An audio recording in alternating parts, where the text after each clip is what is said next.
Nós vamos falar agora de um assunto que interessa e interessa muito a todo mundo. Primeiro, doença de Chagas. A Secretaria Estadual de Saúde do Pará confirmou, olha o pessoal do Pará aí, confirmou, o Cristiano inclusive é lá do Pará, um surto da doença em Belém. O Instituto Evandro Chagas registra todos os anos uma média de 80 a 100 casos da doença. Esse ano, até agora, só até agora, já foram registrados 150 casos de doença de Chagas. E uma doença que praticamente já estava em extinção, um aumento considerável, não é extinção que a gente fala, já estava exterminada. Erradicada. Um aumento considerável, olha, das 143 cidades do estado do Pará, 86 são consideradas áreas de risco para a doença de Chagas, ou seja, quase 70% do estado. E a doença de Chagas, gente, é transmitida pelo barbeiro. Uma espécie de percevejo, sabe? Que a gente nem vê mais. Lá no Pará, no meio de contaminação mais comum lá, são os alimentos. Então preste atenção. O açaí, por exemplo, as tortas, você pode ser contaminado pela doença de Chagas no açaí, nas tortas, nos bolos. São produtos que ficam ali expostos ao ar livre, em condições higiênicas muito precárias.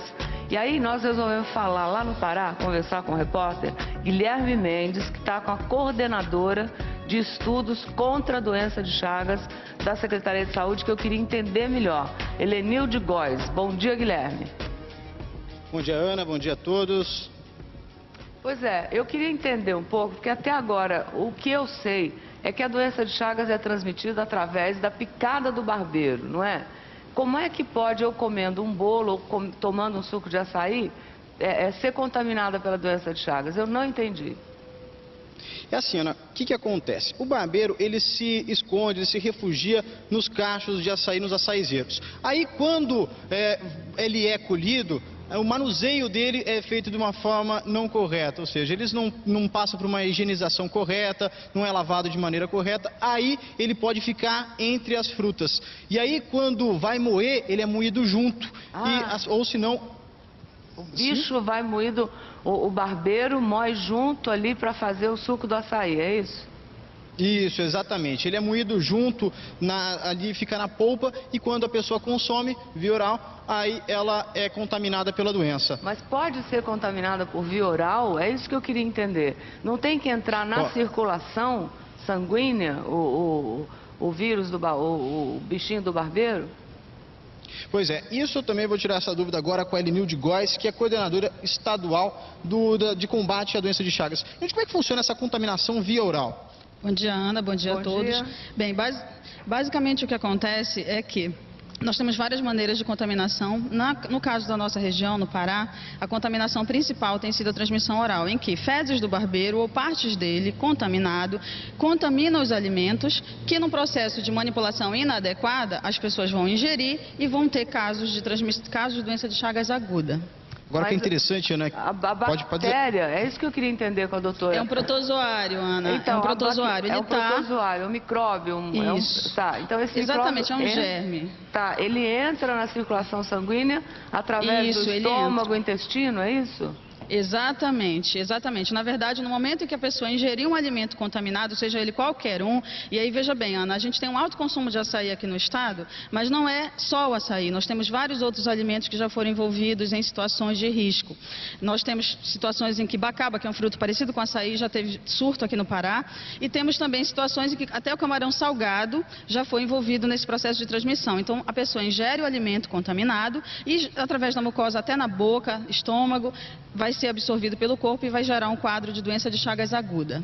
Mas a Helenilde estava comentando aqui com a gente que, assim, a melhor forma de prevenção é a higienização, principalmente na lavagem da fruta. E uma das formas de higienizar é fazendo o escaldamento, esquentando a água a 80 graus para lavar essa fruta. Assim, não elimina totalmente o risco, mas já ameniza bastante, né?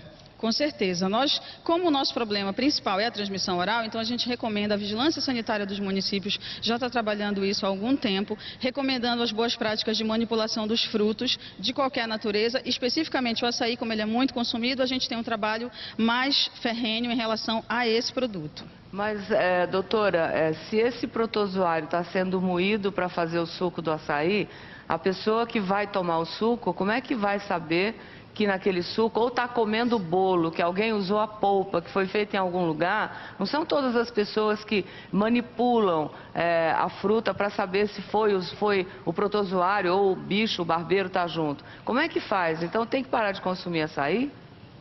Não, de maneira nenhuma, Ana. O açaí ou outra qualquer fruta ou outro qualquer alimento não tem culpa nenhuma da transmissão. Como nós falamos, é importante que seja feito um controle muito importante no que diz respeito à manipulação dos alimentos. Então, o que a gente recomenda sempre? Que no caso aqui do Estado, como o consumo é bem elevado de açaí, a gente recomenda que ele siga boas práticas de manipulação, que ele seja cadastrado nas vigilâncias sanitárias e que todo o processo de preparação desse fruto, desde a sua colheita até a preparação no batedor artesanal, seja feito com o rigor da vigilância sanitária. Com isso, a gente minimiza esse risco da transmissão, com certeza. No caso do estado do Pará, a gente vem detectando isso já há algum tempo e trabalhando nesse sentido, da prevenção. Quer dizer, mas a Secretaria da Saúde, então, tem como fazer um controle desses pontos de venda do suco do açaí, é isso? Isso já está sendo feito no estado já há algum tempo, não só aqui em Belém, que é a capital, onde a gente tem o maior número de batedores e de produtores de frutas artesanais, mas também em todo o estado. Existe um trabalho que é chamado de Programa de Qualidade do Açaí, que é feito justamente para cadastrar, ensinar esses batedores como manipular de maneira adequada. Nós recomendamos o branqueamento da fruta, que é um processamento que faz parte das etapas de preparação do fruto, e nesse branqueamento a gente esquenta a água a 80 graus por 10 segundos e depois bate o açaí. Muito obrigada, Helenilde. Obrigada, Guilherme. Tá certo. Não. De nada, viu, Ana? Só para informar que do começo do ano até agora já teve um caso de morte de doença de Chagas aqui no Pará. Então a doença é perigosa e deve sim ser levada a sério. Muito obrigada, Guilherme. Fica aí então um alerta, não só para o pessoal do estado do Pará, mas para o Brasil todo. Enfim, eu acho que isso a gente não pode imaginar um país como o nosso, nem com apagão, nem com doença de Chagas. Eita, braba.